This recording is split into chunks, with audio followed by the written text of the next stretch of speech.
How to turn off recommendation on Reddit homepage. Well, it's a very simple and a quick process, so let's get started. First thing first, head over to your application Reddit. Make sure you are logged into your specific account. Once you are in the homepage, tap on this profile icon at the top right corner of the screen. At the bottom, click on Settings. Once you are inside the settings page of Reddit, head over to Account Settings. It will be landing you on this page.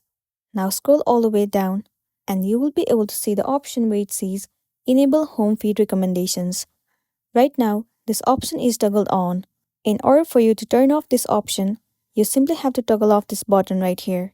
Once it has been turned off, now it will disable the recommended posts in your home feed, and then you'll be good to go. So that's the wrap for this video. Make sure to smash the like button and consider subscribing to our channel. We'll be seeing you in the next video. Thank you.